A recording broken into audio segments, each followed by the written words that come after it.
Ethanol E20ன்றது நம்ம ஒரு 2023க்கு முன்னாடி பார்த்தீங்கன்னா பியூர் பெட்ரோல் வந்துட்டு இருந்தது. அதுக்கப்புறம் படிப்படியாக 5, 10, 20ன்னு ஏத்திக்கிட்டே வந்தாங்க பர்சன்டேஜ் எத்தனால். இது வந்து அது ஏன் இந்தியால கொண்டு வரப்பட்டது அப்படின்னு நம்ம முக்கியமா 4-5 விஷயத்த பார்க்கணும். நம்ம வந்து எரிபொருளுக்கு அயல் நாடுகளை 80%லிருந்து 90% நம்ம வந்து அவங்கள நம்பி இருக்கோம். இதுல இருந்து கொஞ்சம் மாறுபடணும், நாம வந்து சுயசார்புடைய நாடாக இருக்கணும் அப்படின்னா இந்த எத்தனால் வந்து ஒரு பெரிய டூல். இத கலந்து வைக்கும்போது ஒரு 20% வருது.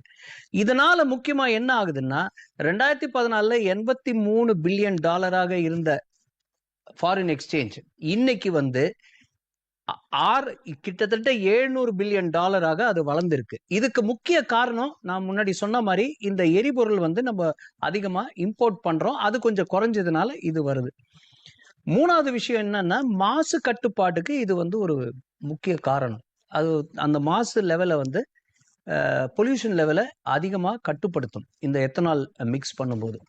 4வது விஷயம் என்னன்னா இந்த விவசாயிகளுக்கு இது கூடுதல் இன்கம். நம்ம 2013ல பாத்தீங்கன்னா நம்மளுடைய ஆவரேஜ் சராசரி இன்கம் விவசாயியுடையது $6,450 இருந்தது. இன்னைக்கு வந்து கிட்டத்தட்ட $12,000 வளர்ந்திருக்கு. இதுக்கு எத்தனாலும் ஒரு காரணம்.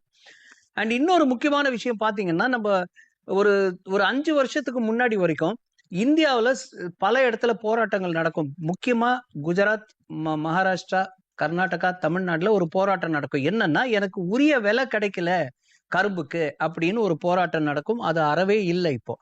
2வது விஷயம் கரும்பு ஆலை, சர்க்கரை ஆலைகள் எனக்கு வந்து காம்பன்சேஷன் கொடுக்கல, வாங்கின கரும்புக்கு பைசா கொடுக்கல அப்படின்ற ஒரு கருத்து இருந்தது. அதுவும் இப்ப அறவே கிடையாது. அதுக்கு முக்கிய காரணம் இந்த எத்தனால் தான். இதுல வந்து